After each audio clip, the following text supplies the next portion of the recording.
Hi, it's. I hope I'm speaking loud enough. My voice is a bit gone these days, or maybe there's just not enough energy. I don't know. I notice I'm speaking very softly, very quietly,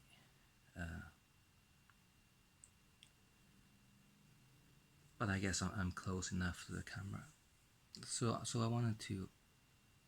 I really don't like when.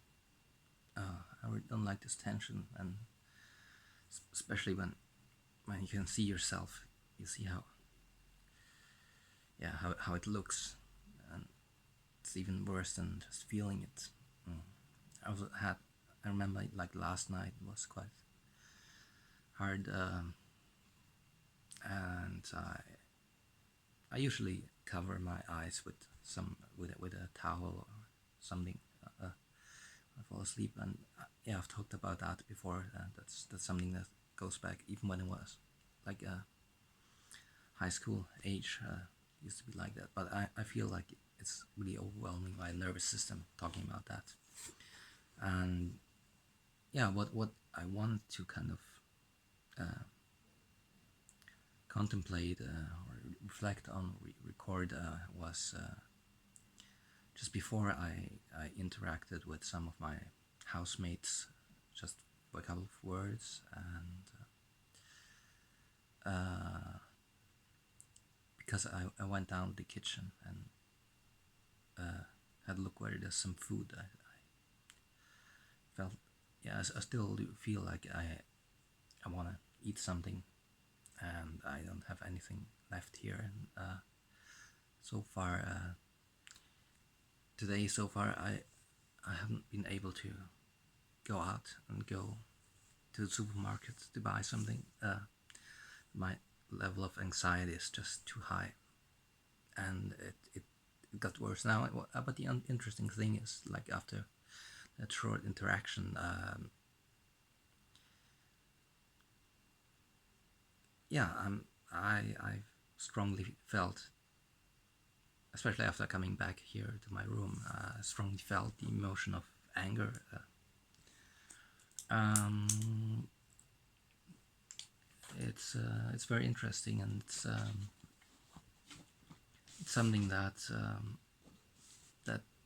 seems to occur when I interact with people and I'm just overwhelmed. It's something about boundaries, and also I guess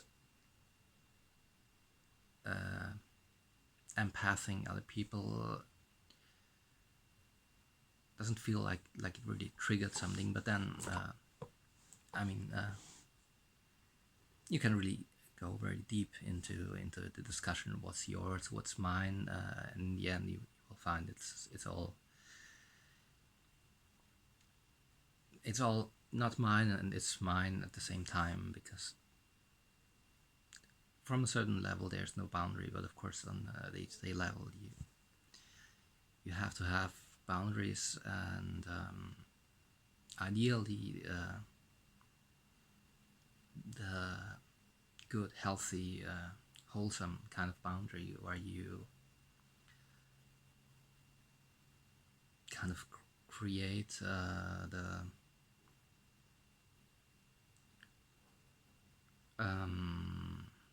create boundaries, co-create them with other people. So basically, it's just I know what you like, what you don't like, what is your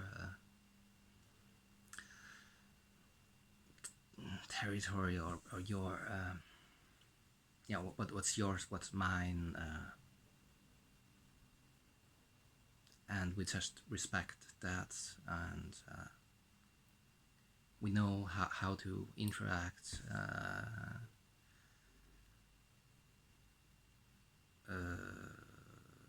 and so on, which is basically, I cannot think of any relationship where that's the case. But very interesting, as I just was speaking those words. It's I felt a lot of energy in my body right now there's some fire energy,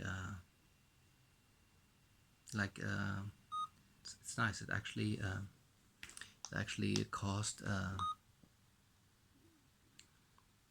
speaking these words actually caused this a lot of stuck energy in my body to move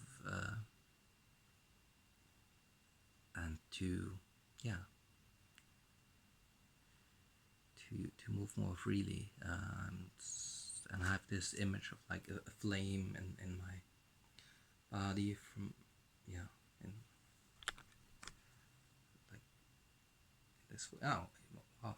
It's interesting when I see myself in this mirror like camera and do this, I very strongly like feel the energy and the interaction. And before I did the same thing and I didn't feel it that strongly. So that's interesting. I can do a little bit of qigong of energy work right now. Can't do it like really properly, but that's some interesting new developments. But let me finish the thing about the emotions. Yeah, well, so kind of one of my conclusions about the emotion of anger and also of anxiety. Let's first talk about like the anger like emotion. And anger is just a very wide spectrum of emotions. So there are like some specific emotions and that I actually mean, which I don't have words for, and they're not typical anger. Like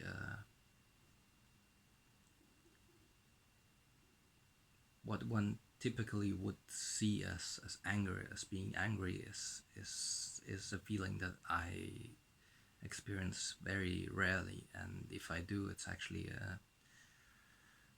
well, not a positive experience, but it does feel empowering, and it usually does move something along. And the emotions I'm talking about are much more something yeah, stuck, and I just feel it in my body. It's yeah, I've been talking about that before. It just makes me like this, and so it's actually different from what we usually think of as anger. I'd say, because the, the the typical kind of anger would be an energy projected outwards. So yeah, I interacted with my roommates for a minute or so, just a few words and sentences,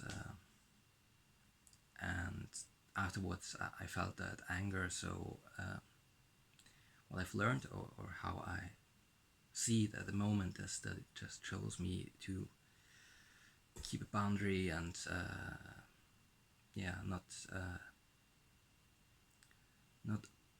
kind of overstep my own boundary as well. And yeah, I guess it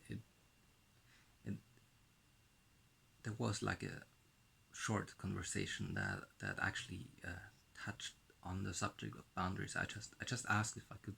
There was some ready cooked food there, and I just asked if I could take some, and they said like one of my roommates, I think he cooked the food. Uh, he said, "Oh, but isn't that something you cannot eat? Because in the past you said you cannot eat that." And yeah, it's like really complicated things I can and can't eat.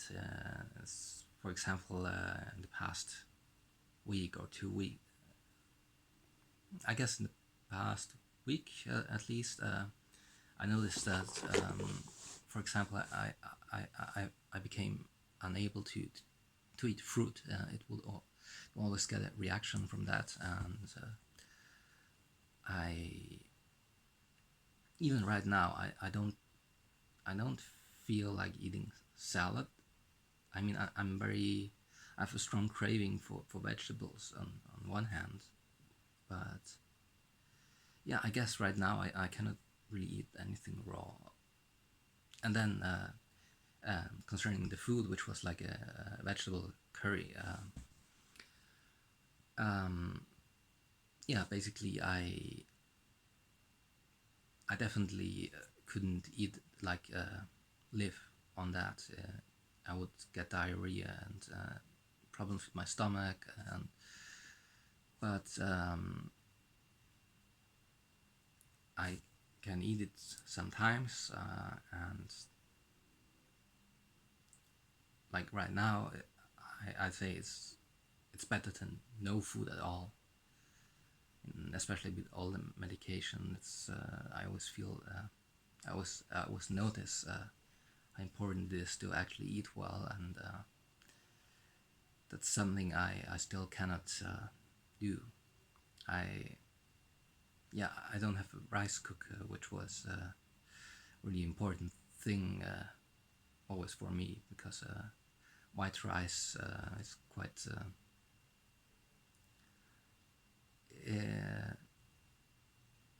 I mean, I noticed that I would even get allergic reactions to rice, especially like brown rice. But when it's white rice, it's quite a good like basic food. I actually tend to I like to go the rather follow the low carb approach. But sometimes I feel that my body just wants some like easily digestible, absorbable carbohydrates, and then of course white rice is much better than bread, which I've been eating for like lately, and yeah, I think I can already feel that it's too much, and the same with the pork I've been eating. And unfortunately, when you go to the supermarket, almost all of the meat that's ready to eat is pork, and it would be great to have lamb, mutton, but yeah, in the past, where in my old flat and that area of this city where I lived, there used to be some Turkish supermarkets, and you could buy mutton there. It's quite cheap actually, and that's quite good for me. And then of course organic or like beef from cattle that's on a pasture in summer and is fed hay in the winter. Ideally, that makes quite a difference. And then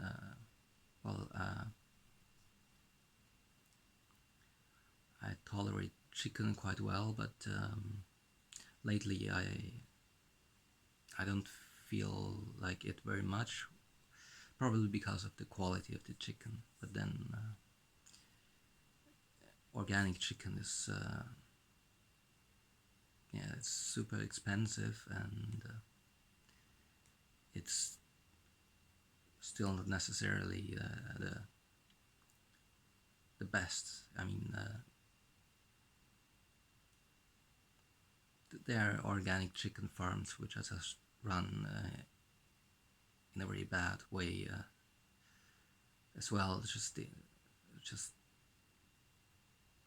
with just a bit like regulations a bit better for the animals, and they get organic. They're fed organic fodder, but I mean, I know that it's not a big difference. And for example, I think the regulation is that they that they should have a certain area outside where they can go, but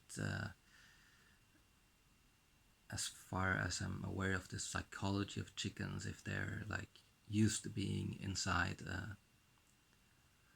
they actually really won't feel safe and won't really go outside. And I imagine because the farmer has to make a profit somehow, and I'm aware that like unfortunately agriculture is very competitive and everything. Yeah, I mean, yeah, my parents always used to, or at least from the starting when we had enough money. So I guess well, I mean, we lived in the countrysides, and my in our in the house that my grandparents originally lived in, and they had their grocery shop there, and my mom had been living in that house the whole time. Though a couple of years ago, my parents moved. That's another story. But so she knew the people in the area, and so we always would often buy or get food from farmers or hunters. So the meat would so we tended so we often would get meat that is from animals where they're outside and living a better life. And unfortunately, I mean that's already I guess that was 10 or 15 years ago. I'm not sure, but at some point an EU regulation was introduced, which made it very hard for farmers to actually slaughter their own animals because there were new hygiene guidelines which required you to have, I don't know, specific rooms and things, and that unfortunately that put an end to a lot of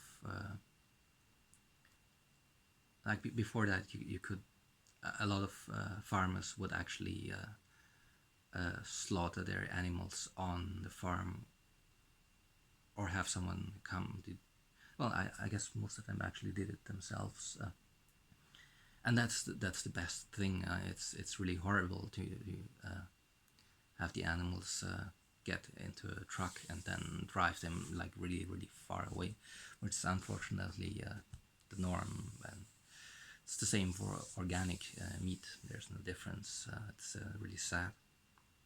But anyway, and especially starting from when I was about 18, 19, actually when I already moved out of the house,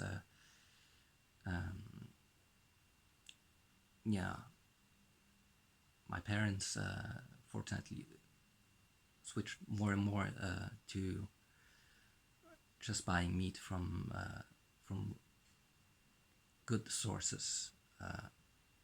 So either organic or not certified organic, but I mean you can see that you go there and you can see the animals, and you can see the little cute piglets which you will later eat,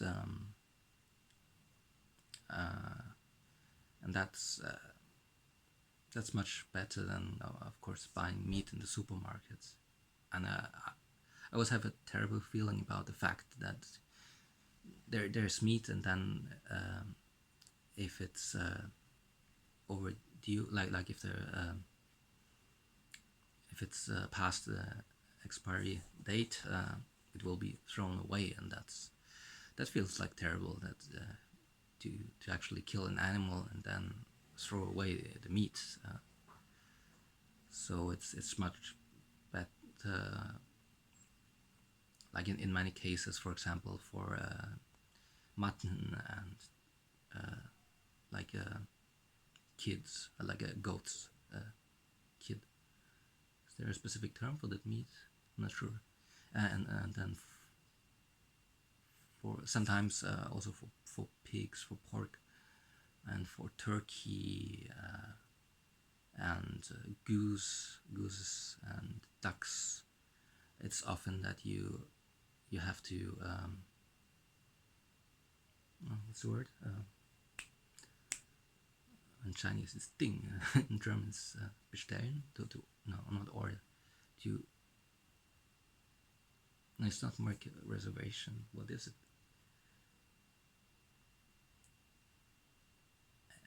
Yeah. Anyway, you have to